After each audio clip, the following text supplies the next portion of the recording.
It's Monday, which means it's time for another episode of What I'm Reading with me, author Samantha Joe. Let's get started.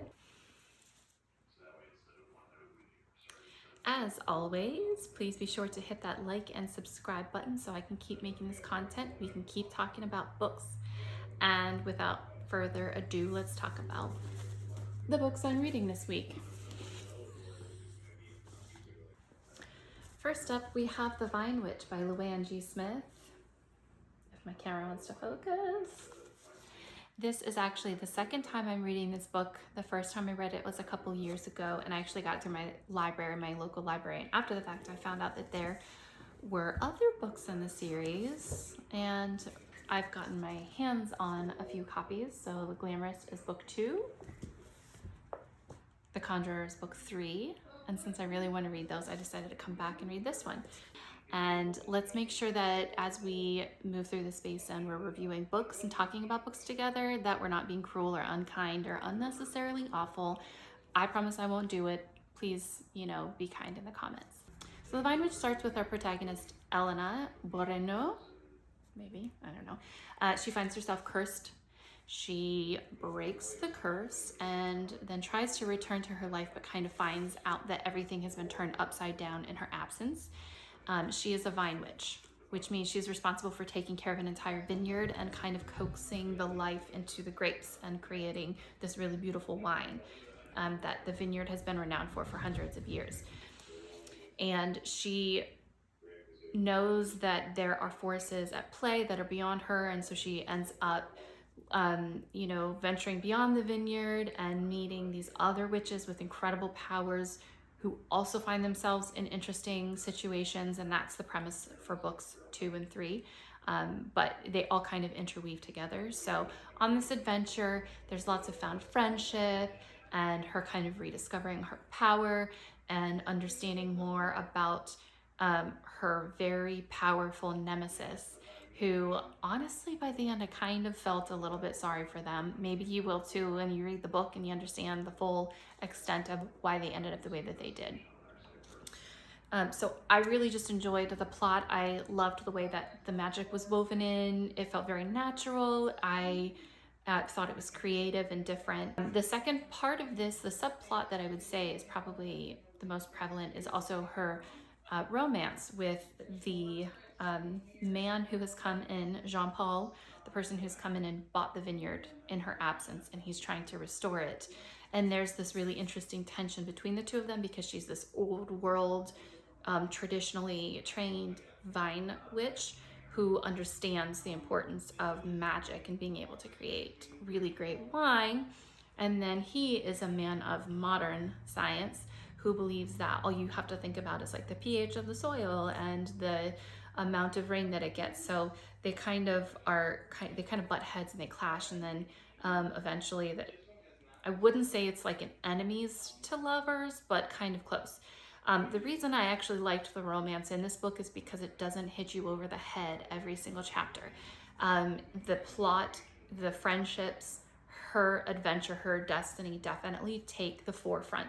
And this setting that Luanne G. Smith creates in the French countryside is really beautiful. Like, you really feel like you're reading a story, and then the romance just happens to be a little part of it. Sometimes I want really heavy romance, but a lot of the times when I'm reading fantasy, it's got to take a back seat. Like, I want the fantasy to be the driving force of the book, and I definitely feel like that's what happens here, but the romance is a really nice little touch, So it was widely available each time I've looked for it. I have been able to find it at my local library as well as online. You can even find used copies here, there, and everywhere, as well as an audiobook version. The audiobook version is also available on the Libby app. If you don't know what the Libby app is, that's okay. It's pretty easy to figure out if you want to go do a quick internet search for it. But this book is widely available. Be sure to go and find it. I think you will like this book if you like elements of magic that are really tied into nature. So almost elemental magic, but not exactly. If you like books about strong female friendships, about outsiders, about the beautiful French countryside, You will not like this book if you need really intense world building. She has a deft hand, the author has a deft hand when she's writing, to where she tells you what's happening without fully filling in the blanks. It's a lot of theater of the mind. But I do think that it was well written enough that my imagination had no problem keeping up with it. If you are somebody who wants to know every single hand gesture and exactly how every pattern of salt laid on the earth looks, then you might find this book a little bit sparse. But otherwise, it was a really good book and enjoyable. I liked it. I don't mind when things are a little more sparse. I have a very good imagination. Up next is going to be my review of the fantasy fiction formula, which is going to be a bit shorter because this is a reference book. The good thing is that it doesn't read like a reference book. It's not dry. It's not really difficult to understand. It's written by Deborah Chester, and the way that she lays it out is very simple to follow.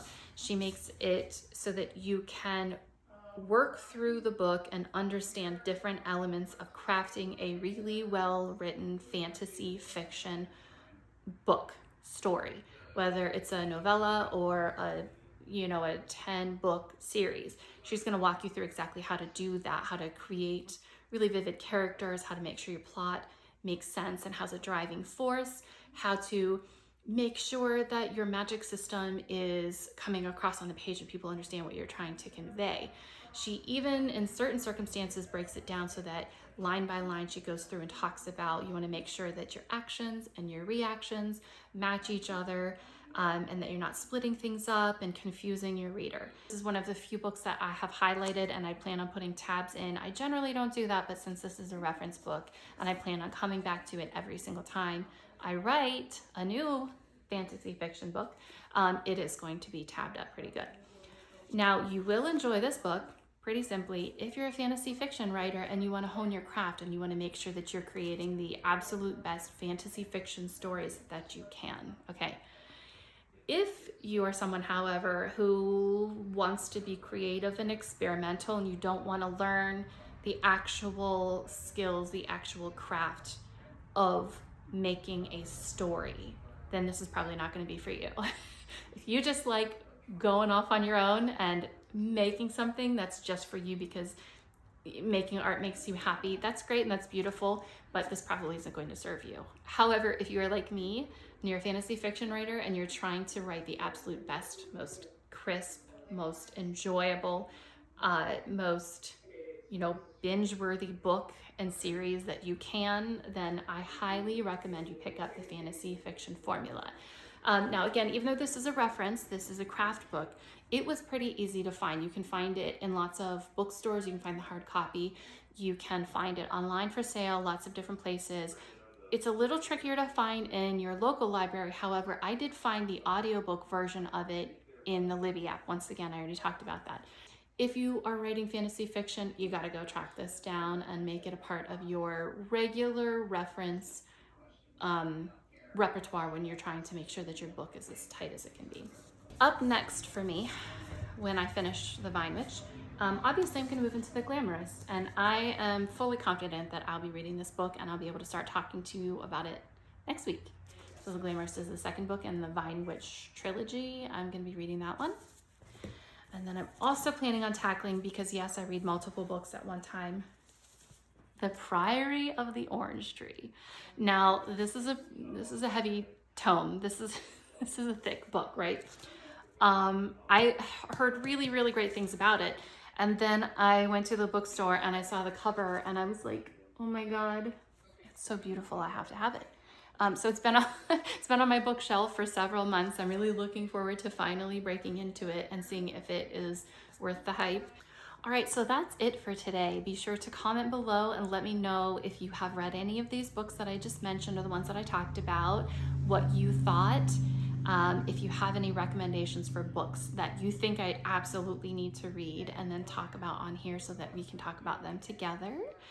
And yeah, if you want to see what I'm reading and hear my opinions about next week, be sure to tune in next Monday for the next episode of What I'm Reading. Thanks for watching.